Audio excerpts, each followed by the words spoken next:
Donc salut à toutes et à tous, c'est Vanny, votre guide à travers les méandres des projets culturels. Est-ce que vous avez déjà envoyé un dossier en ne sachant pas vraiment quoi mettre dedans et surtout en ne recevant que très peu de réponses? Eh bien vous êtes au bon endroit.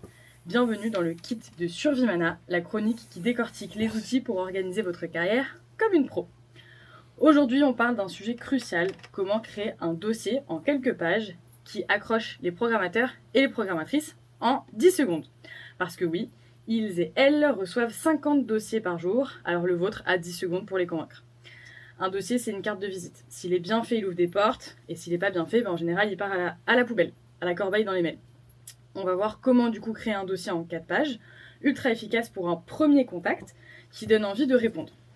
Les 2 premières pages, c'est votre vitrine de projet. C'est celle qui donne envie d'en savoir plus, un peu comme dans les magasins.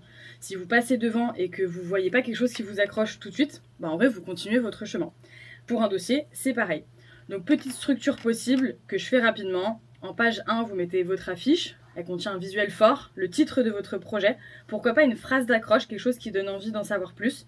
Vos coordonnées et surtout, vos prochaines dates. Ça doit apparaître tout de suite. En page 2, vous allez mettre votre note d'intention et vous allez répondre à 3 questions clés. Qu'est-ce que c'est? Donc la forme artistique. Pourquoi c'est unique? Dans l'idée, qu'est-ce qui vous distingue un petit peu des autres? Et à qui vous vous adressez, c'est-à-dire votre public cible. Les programmateurs, ils veulent comprendre votre projet en un coup d'œil. Si vous suscitez leur curiosité, ils vous demanderont des informations supplémentaires.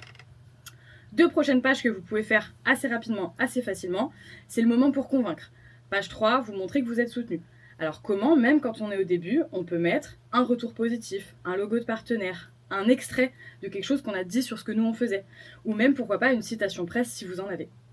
Page 4, c'est votre appel à l'action. Ici, vous devez être très clair sur ce que vous voulez et comment vous contacter. Donc on retrouve votre demande, soyez précis et précise. On ne met pas on cherche des dates, mais plutôt recherche de résidence en Ile-de-France entre octobre et décembre 2025. C'est pas tout à fait le même message. Et vous remettez vos coordonnées.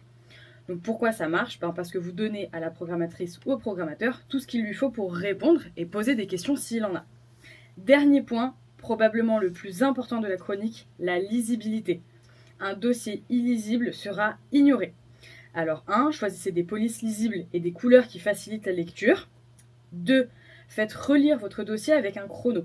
Si en 3 minutes, la personne ne retient pas l'essentiel de ce que votre dossier explique, c'est que c'est pas clair. Il faut reprendre, synthétiser, reformuler. Et 3, pour continuer un petit peu ce point-là, attention aux phrases compliquées et au choix des mots.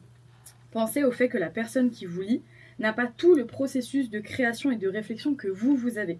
Elle ne comprendra donc pas certains adjectifs ou certaines tournures de phrases.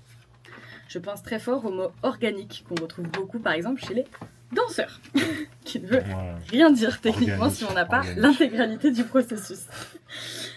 Alors Laura, petite question, est-ce que si tu as déjà envoyé des dossiers, quel serait ton conseil pour nos auditeurs ou nos auditrices? Sur l'envoi de dossiers de presse. Si t'en as envoyé ou fait des dossiers ou eu une question sur un dossier. Ouais, le faire par quelqu'un d'autre. Non, mais parce que moi longtemps j'ai voulu faire les choses seule et en fait je me rends compte que j'arrivais à faire les choses seule mais c'était pas très pro. Et maintenant je délègue, je paye même plutôt des gens qui me le font, voilà, parce que c'est un métier. Et du coup on a un résultat qui est beaucoup plus professionnel et qui potentiellement va attirer plus d'opportunités. Donc ouais, ce serait le conseil que je donnerais. Tout à fait. Merci beaucoup. Je vois qu'on est en retard, donc j'enchaîne. Récap pour aujourd'hui. Tout va bien, c'est fini. On est sur la fin.